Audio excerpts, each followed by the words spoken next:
ल मैले अब मेरो आफ्नो स्क्रिन सेयर गर्न गइरहेको छु, तिमीले ध्यान दिएर सुन्ने।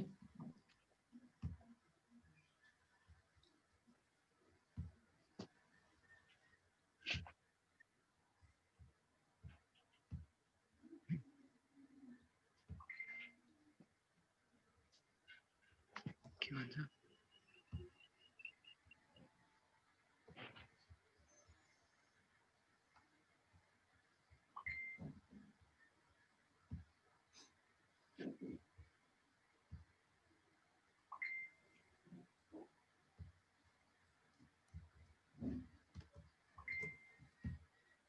सामने आएन नमस्ते सम्पूर्ण विद्यार्थी भाइ बहिनीहरूमा। आजको अब हाम्रो नयाँ कक्षामा तिमीहरू सबैलाई स्वागत छ।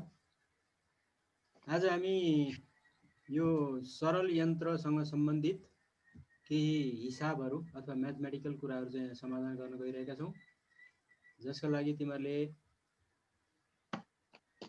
यहाँ एउटा प्रश्न देख्छौ। हामीले सरल यन्त्र अन्तर्गतको यो उत्तोलकको बारेमा चाहिँ यहाँ केही हिसाबहरू गर्नुपर्ने छ, म्याथमेटिकल कुराहरू, जसमा 2-3वटा हामीले सूत्र योभन्दा अगाडि पढेका थियौँ। त्यो सूत्र अन्तर्गत रहेर भन्नाले यो गति अनुपातको, यान्त्रिक फाइदाको अनि कार्यक्षमताको सूत्रहरू हामीले पढेका थियौँ योभन्दा अघिल्लो क्लासमा। त्यो क्लासमा पढेका सूत्रहरूलाई यहाँ प्रयोग गर्नको लागि मैले एउटा प्रश्न लिएको छु। प्रश्नले भन्छ एउटा उत्तोलकमा 400 न्युटनको लोड उठाउन 100 न्युटनको इफोर्ट लाग्छ।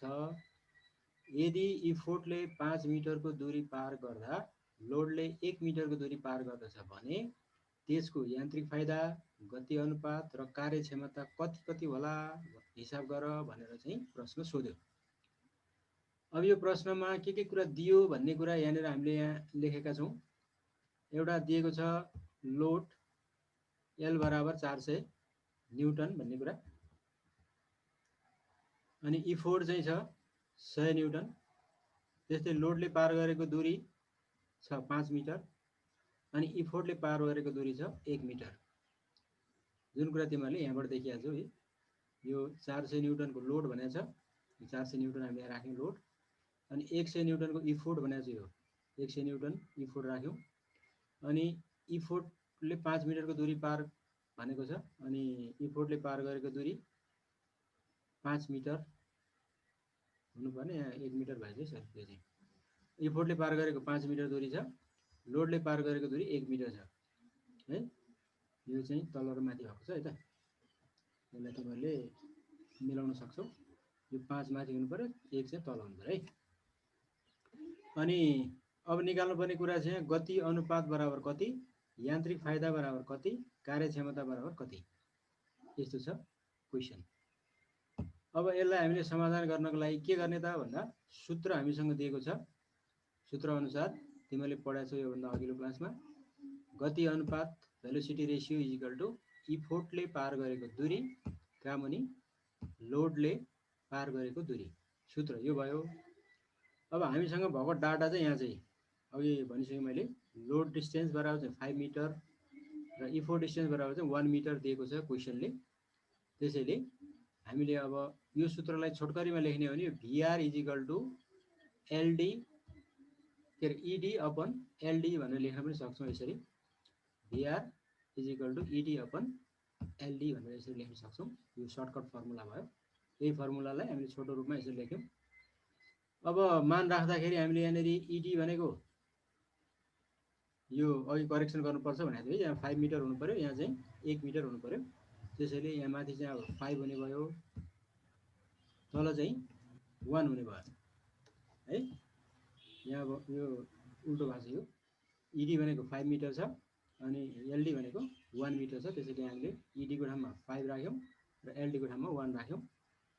अब यसो गर्दाखेरि 5 लाई 1 ले डिभाइड गर्दाखेरि 5 आउँछ। त्यसैले velocity ratio is equal to 5 भन्ने हुन्छ। अब यसको चाहिँ एकाइ हुँदैन, किन भन्दाखेरि यो पनि मिटरमा छ, माथि पनि तल पनि मिटरमा छ। त्यसैले मिटरले मिटरलाई क्यान्सल गर्दाखेरि काट्दाखेरि चाहिँ यहाँ एकाइ केही पनि हुँदैन। यसरी हामीले गति अनुपात उत्तोलकको निकाल्न सक्छौँ भने। अब अर्को छ हामीलाई फेरि यान्त्रिक फाइदा निकाला भनेको छ। यान्त्रिक फाइदाको सुरुको को सूत्र चाहिँ हाम्रो यस्तो हुन्छ।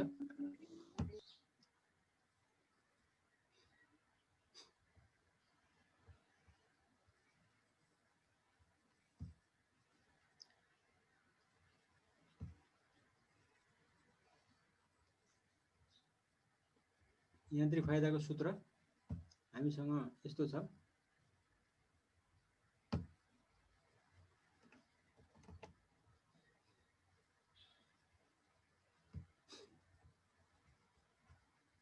यान्त्रिक फाइदा निकाल्ने सूत्र हामीले यसरी ल्याएका छौँ। योभन्दा अगाडि पनि हामीले पढिसकेका छौँ। लोड अपन इफोर्ट भन्ने चाहिँ सूत्र छ यान्त्रिक फाइदाको। यसैलाई छोटकरीमा हामीले MA = L अपन E भन्न सक्छौँ। र अब यो L को भ्यालु यहाँ दिएको छ 400 न्युटन अनि E को भ्यालु दिएको छ यहाँ 100 न्युटन। त्यसैले यो दुवैलाई हामीले मान प्रतिस्थापन गर्न सक्छौँ। L को ठाउँमा 400 र E को ठाउँमा चाहिँ 100 गरेर। त्यसैले MA = 400 अपन 100 गर्न सक्छौँ। र अब दुवै तल र माथि 0 0 लाई क्यान्सल गर्ने हो भने अथवा भनौँ 400 लाई 100 ले डिभाइड गर्ने हो भने बाँकी रहन्छ 4। त्यसैले therefore MA = 4 भनेर चाहिँ हामी लिन सक्छौँ। यसरी यसको पनि अब एकाइ हुँदैन, किन भन्दाखेरि यसलाई पनि न्युटनलाई क्यान्सल गर्दाखेरि यहाँ एकाइ चाहिँ केही पनि बाँकी रहँदैन। त्यसै हामी भन्न सक्छौँ यो यान्त्रिक फाइदा चाहिँ 4 रहेछ र गति अनुपात चाहिँ 5 रहेछ। योभन्दा अगाडि हामी निकालेका छौँ हैन। भने अब कार्यक्षमता निकाल्नु पर्दाखेरि चाहिँ हामी के गर्ने भन्छ। अब अर्को नै हामीले कार्यक्षमता निकाल्नु पर्ने छ हैन। त्यसैले कार्यक्षमताको लागि चाहिँ हामीले यस्तो सूत्र लिन सक्छौँ।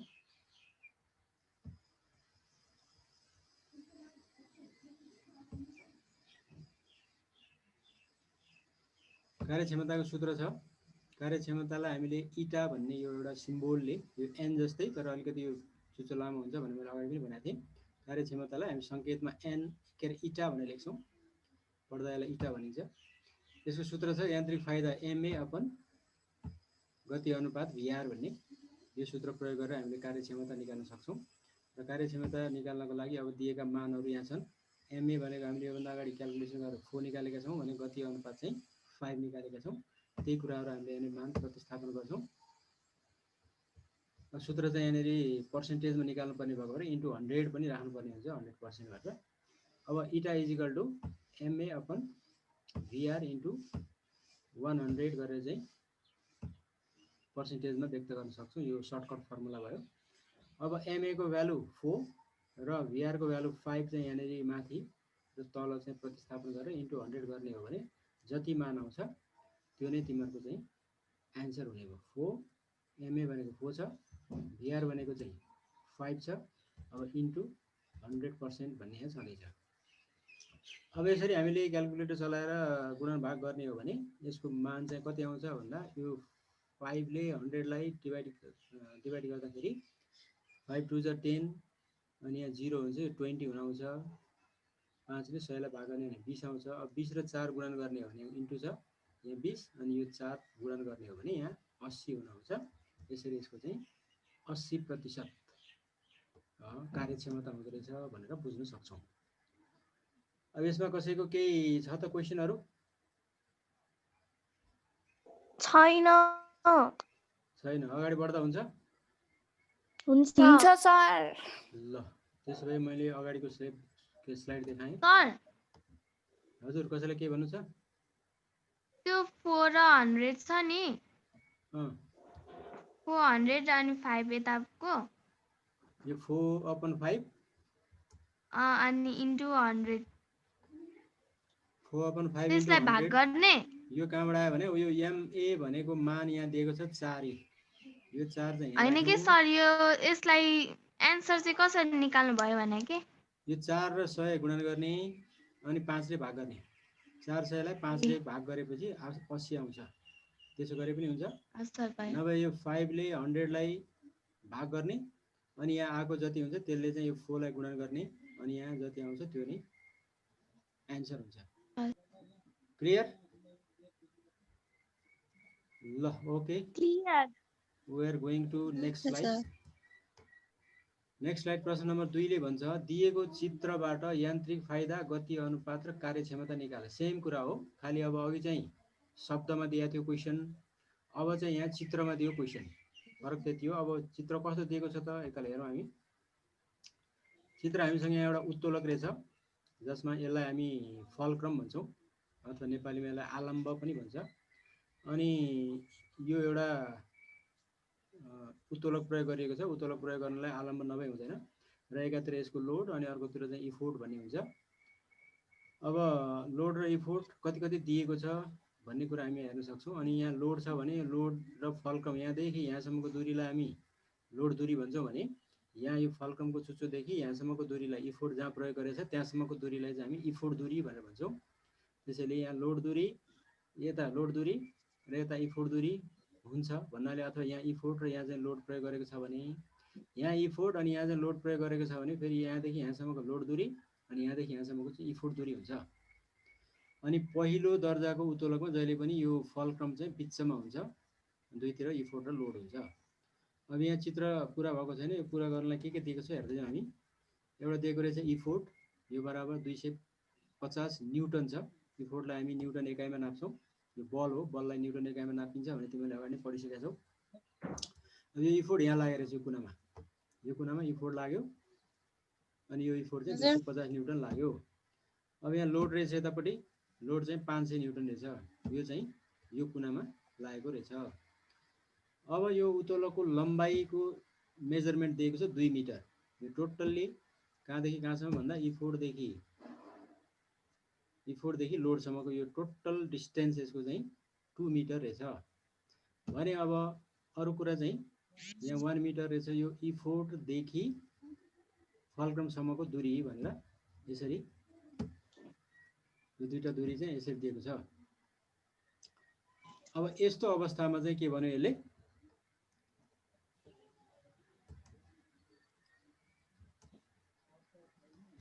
यस्तो चित्रमा चाहिँ यसले के भन्यो भन्दा दिएको चित्रबाट यान्त्रिक फाइदा गति अनुपात र कार्यक्षमता निकाल भनेर भन्यो। अब यहाँ हामीलाई के दिएको छैन भन्दाखेरि यहाँ लोड दूरी दिएको छैन। अब यो लोड दूरी कहाँबाट निकाल्ने त भन्दाखेरि यो एउटा लामो उत्तोलक रहेछ, यसको लम्बाइ 2 मिटर रहेछ। अब यहाँदेखि यति चाहिँ नि 1.5 छ भने यो बाँकी चाहिँ कति होला भनेर हामीले पत्ता लगाउनु पर्ने छ। त्यसका लागि हामी के गर्छौँ भन्दा यो पुराबाट यति घटाइदिएपछि यहाँ जति बाँकी हुन्छ त्यो नै त्यसको लम्बाइ हो। त्यसो हुँदाखेरि यो 2 मिटरबाट 1.5 घटाउँदा यहाँ चाहिँ बाँकी कति हुन्छ 1.5 हुन आउँछ। यो चाहिँ आफ्नो दिमागले पत्ता लगाउनु पर्यो। त्यसैले अब लोड थाहा भयो, इफोर्ट थाहा भयो अनि इफोर्ट दूरी थाहा भयो र लोड दूरी थाहा भयो भने अब हामीले गति अनुपात पनि निकाल्न सक्छौँ, यान्त्रिक फाइदा पनि निकाल्न सक्छौँ अनि कार्यक्षमता पनि निकाल्न सक्छौँ। अथवा यसरी बुझौँ हामी, लोड र इफोर्ट हामीलाई थाहा छ भने हामी यान्त्रिक फाइदा निकाल्न सक्छौँ अनि यो इफोर्ट दूरी र लोड दूरी थाहा छ भने हामी गति अनुपात निकाल्न सक्छौँ अनि गति अनुपात र यान्त्रिक फाइदा थाहा छ भने कार्यक्षमता निकाल्न सक्छौँ। यसरी चाहिँ हामी अगाडि बढ्न सक्छौँ। त्यसैले अब हामी नेक्स्ट स्लाइडमा जाउँ। यहाँ चाहिँ के दिएको छ भन्दाखेरि लोड दिएको छ 500 न्युटन, इफोर्ट दिएको छ 250 न्युटन, लोडले पार गरेको दूरी दिएको छ 0.5, यो हामीले भर्खरै क्याल्कुलेसन गरेर निकाल्यौँ। अनि इफोर्टले पार गरेको दूरी यो चित्रमा दिएको छ 1.5 मिटर। अब निकाल्नु पर्यो गति अनुपात, यान्त्रिक फाइदा र कार्यक्षमता। यसरी प्रश्नलाई हामीले समराइज गर्न सक्छौँ, सारांशमा यसरी लेख्न सक्छौँ। लोड दिएको रहेछ 500 न्युटन जुन कुरा तिमीहरूको चित्रमा छ, इफोर्ट पनि 250 न्युटन चित्रैमा छ, इफोर्ट दूरी पनि यहाँ चित्रमा दिएको छ, तर खाली यो 0.5 दिएको छैन, जसको लागि हामीले 2 मिटरबाट 1.5 घटाएपछि आउने बाँकी अङ्क नै यो चाहिँ लोड दूरी हुन्छ, जुन कुरा मैले अगाडि चित्रमा पनि भनिदिइसकेको थिएँ। अब हामी जाउँ गति अनुपात निकाल्नको लागि। सूत्रले भन्छ गति अनुपात बराबर इफोर्टले पार गरेको दूरी का मुनि लोडले पार गरेको दूरी। अब यहाँ पनि यो उल्टो लेखिएको छ है, फेरि इफोर्टले पार गरेको दूरी 1.5 हुनुपर्ने अनि लोडले पार गरेको दूरी 0.5 हुनुपर्ने, जुन कुरा तिमीहरूले यहाँ पछाडि देख्न सक्छौ अघिल्लो स्लाइडमा। इफोर्टले पार गरेको दूरी यहाँनिर चाहिँ नि के अरे यही छ।